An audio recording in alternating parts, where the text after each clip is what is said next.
ابنتي الغالية، أكتب إليك هذه الحروف رغم أن اللسان يعجز عن الكلام. هذه الليلة استثنائية في حياتي، ومن غير المعقول أن لا أكتب لك، وأنت في أجمل حلة جملك الله بها. لذلك أبدأ بسم الله الرحمن الرحيم. الحمد لله والصلاة والسلام على أشرف المرسلين سيدنا محمد وعلى آله أفضل الصلاة والتسليم.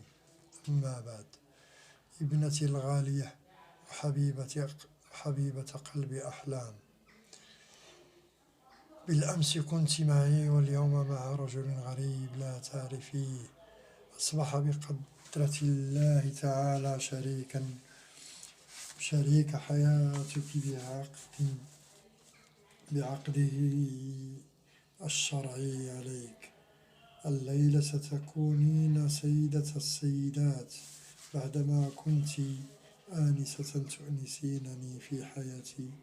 هذه سنة الحياة التي قدرها الرحمن لك، فلا بد أن نحمده جميعا عليها. اليوم استثنائي في حياتي لبعدك عني، رغم أنك قريبة بمسكنك داخل قلبي. اليوم غير جميع أفراد أسرتك لما شاهدته في عيونهم البراقة. اليوم ستكونين شريكة إنسان غريب لا تعرفين عنه شيء. جمع الله قلوبكم بكثير من الحب والرحمة والمودة. ابنتي الغالية، أوصيك بمخافة الله في زوجك شريك حياتك في السر والعلن، والمحافظة على الصلاة في أوقاتها لتزيدك نور على نور. ابنتي الغالية، كوني فارسة أحلامه سيكون فارس أحلامك. كوني أمه سيكون طفلك المطيع. كوني كل شيء في حياته ستكونين كل شيء في حياته. ستكونين له وحده وسيكون لك وحدك. ابنتي الغالية، اجعلي أساس حياتك قوي ومتين، لا تجعليه يتصدع مع مرور الزمان. خططي وارسمي لهدف بعيد ولا تتوقفي عند الصعاب. ابنتي الغالية، رغم أن الرجل كبير بشخصيته وعقليته، إلا أن الكثيرين اتفقوا أن بداخله طفل يحب الدلع والتدليل في كل حين. فامنحيه الحب والعطف والحنان، ستجدينه يبادلك ما منحتيه لتكوني سعيدة. ابنتي الغالية، كوني لزوجك مطيعة دائمة في غير معصية الله، ولا تجعلي عيناه تشاهد ما لا يرضيه، ولا يشم إلا الطيب الذي يريده، ولا ينطق لسانك بما يزعجه. ابنتي الغالية، لا تبخلي عليه في طعامه وشرابه، لأنه أحد مفاتيح قلبه. وكوني هادئة وقت منابه، واختار الوقت المناسب لقول ما تريدين، واجعليه يرى الدنيا في عينيك خضراء ليكون سعيدا سعادة أبدية.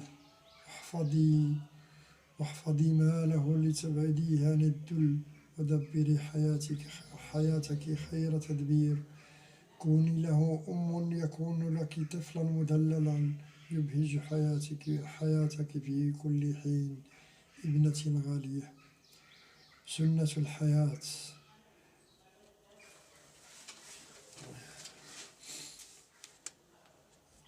الحياة ستفتقدني حضورك المستمر في حياتي. هذا ما كان لأمك وما كان لمثلك في مثل هذه الليلة المباركة. ولكن ثقي تماما بأنني سأكون سعيدا عندما تكونين سعيدة في حياتك ابنتي الغالية. عند حبك لزوجك سيفتخر بمحبتك له فخرا كبيرا، وسيصل هذا الافتخار إلى والديه ليفخرون فيك كثيرا، فلذلك احرصي على تكريمهم واستقبالهم خير استقبال، ولا تردين عليهم إلا ما تردينه على أهلك ابنتي الغالية. إذا غضب زوجك احتضني غضبه بهدوء، وإذا أخطأ في حياته داوي خطأه بالصبر والاحتساب، وإذا ضاقت به الأيام اجعلي صدرك يتسع